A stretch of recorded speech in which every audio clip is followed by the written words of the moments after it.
У 19 сторіччі південь України приваблював іноземців землею, торгівлею та новими можливостями. Вормс, Ландау, Мюнхен, Рорбах – це не міста в Німеччині, а німецькі колонії, що виникли у ті часи навколо Миколаєва.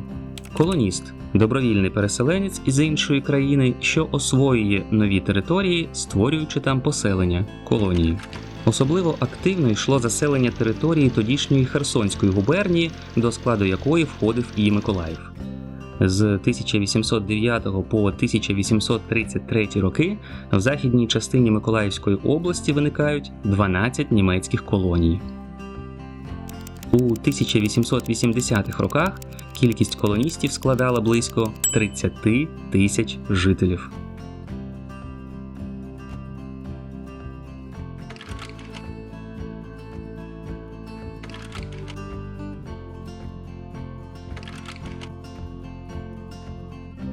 У непростих посушливих умовах півдня німецькі колоністи успішно розводили крупну рогату худобу, механізували сільську працю, додавши нові інженерні рішення. Тодішні газети відмічали їх працьовитість. Скільки б колоністу не належало землі, він брав участь у всіх польових роботах на рівні з іншими землеробами. А ще підкреслювали їх діловий хист. Колоністи ні з ким не входили в угоди, ні з якими торгівцями, а самі відвозили свої лишки і свої товари в Одесу, Миколаїв та інші місця і магазини, на базари та ярмарки.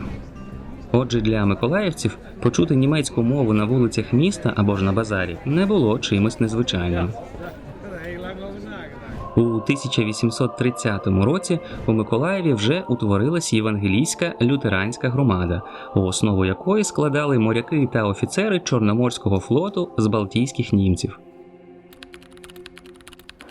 У жовтні 1852 року відкрилась новозбудована лютеранська церква або кірха за проектом архітектора Чарльза Акройда. До 1870 року лютеранська громада Миколаєва налічувала 1800 осіб. Тривалий час у місті працювала німецька школа. Вона знаходилась на вулиці Глазенапівській, нині захисників Миколаєва. Одночасно у 7 класах навчалося 168 дітей. З 1875 року на Фалеївській 7/1, нині Олексія Вадатурського, діяло німецьке віце-консульство. Німці були активними членами міської спільноти. Появою краєзнавчого музею в місті миколаївці завдячують етнічному німцю Еммануїлу Францеву. Еммануїл Петрович народився в Одесі у родині керуючого міською друкарнею. Освіту Францев отримав за кордоном. Після смерті батька у 1884 році він продав типографію та переїхав жити до Миколаєва. Тут, у Миколаєві, Еммануїл Францев розвинув без перебільшення бурхливу діяльність.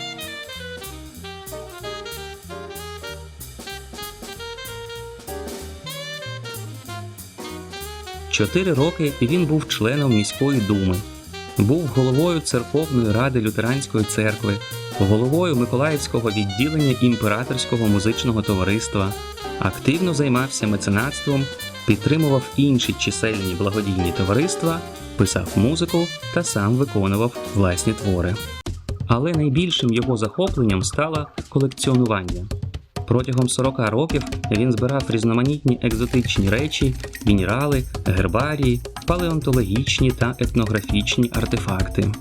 Одна тільки колекція метеликів налічувала 25 тисяч різних видів. Іноземці пропонували Францеву 500 тисяч карбованців золотом за його колекцію. Неймовірний капітал за тих часів. Проте колекціонера більше цікавила просвітницька справа.